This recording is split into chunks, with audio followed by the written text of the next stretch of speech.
What's up, everyone? It's your boy Infrared. Welcome to the Scott Reports. Today, I'm actually bringing you an anime opening analysis for Mobile Suit Gundam Iron-Blooded Orphans Season 2. Now, this opening, again, as I mentioned in the review video, I really like this opening. I liked it right away, as Survivor took a little bit for me to actually get used to. However, nothing is ever going to beat Raise Your Flag. But anyway, that's another thing entirely.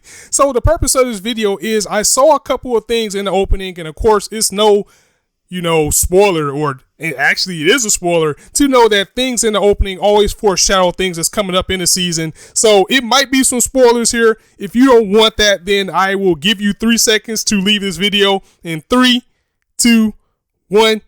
All right, you've been warned. Let's go. So let's go ahead and break down the opening and see what we have ahead, as I feel it's a lot to chew on in this opening itself. So first and foremost, it starts off, it got everybody at the table eating. That probably was part of the end of the episode, as maybe it wouldn't be because it was a fight at the end of the episode. But anyway, we see everybody sitting down eating, as we do know that a orphanage was built for the kids, so it's good to see them have a little bit of a better life.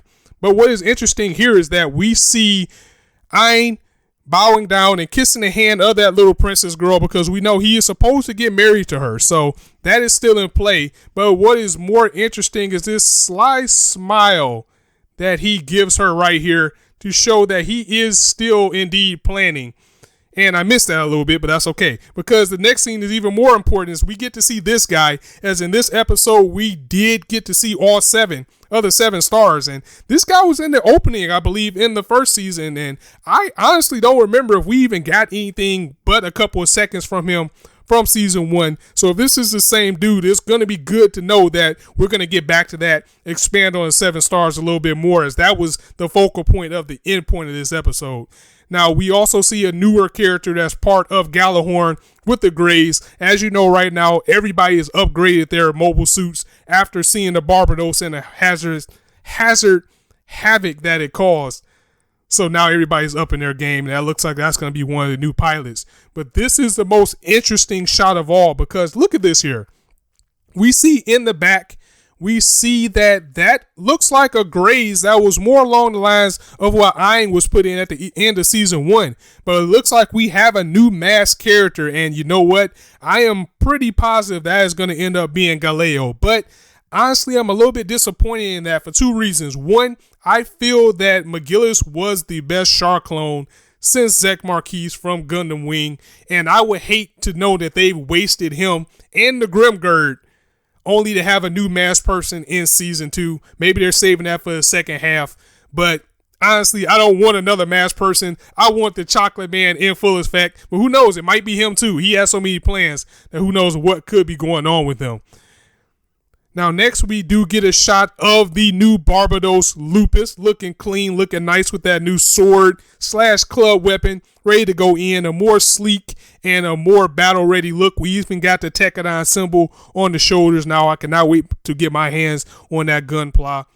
We got Shino's mobile suit there. It kind of looks the same, but I'm pretty sure it's a more smoother run.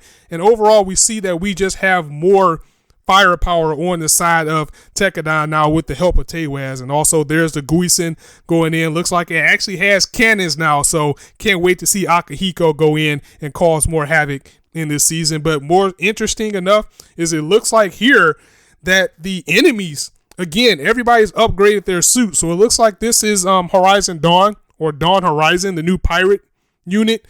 Looks like they have their suits as well, and they may just rival our team here. So it's going to be interesting to see things and how it's going to play out that way. But what it looks like, that was actually a guy from Galahorn that they showed in that glimpse. And I'm going to have to back this up just a little bit. And maybe that was a little bit too far. So apologies for that. But again, we got the mobile suits here. And we see that new suit. And here, that is clearly a new version of the Grimgird. I mean, you have the model there. It looks like the knight. It has the 2 swords. So that's definitely the Grimgird. But it leads me to wonder, now that Farid is head of Galahorn, is he completely on their side? Or is he still planning things on the outside? I mean, come on, we got a Shark clone. We need that red mobile suit. I need to see it. And of course, also on the side of Tekkadan with the new recruits, everyone has their own upgrades as well. As it looks like that is how the Guisen looked originally.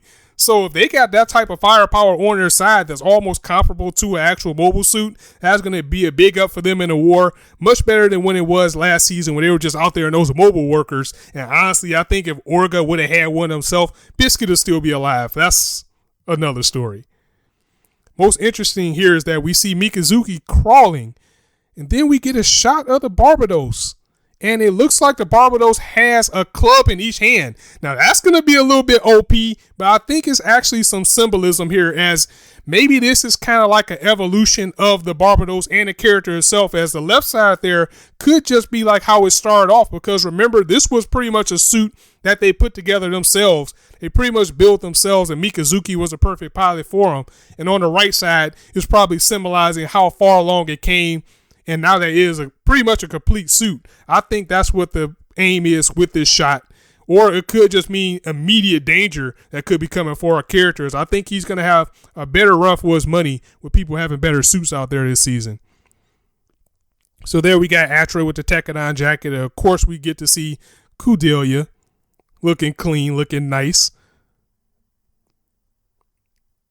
We got Teiwaz here, but we got the rest of the Tekkadan crew. But most interesting here is this shot of Mikazuki's hand. Now watch what's going to happen here. We see his normal hand. Then we see the hand of the Barbados. And then we get a shot of another hand, and which is interesting because remember at the end of season 1, Mikazuki pretty much gave up his eye as well as his hand to have better control of the Barbados. So nice symbolism in that, and I really believe that's what this shot is symbolizing, and it goes back to his normal hand to the fist, and that ends the episode. So I know this was a little bit rough, but I did want to go ahead and get this out there for you guys. Definitely let me know what you think in the comments. If you like this video, go ahead and drop it a like, and if you want to hear more, go ahead and hit that subscribe button. That's it for now. It's your boy Infrared signing out. Gundam getting it in. See you soon.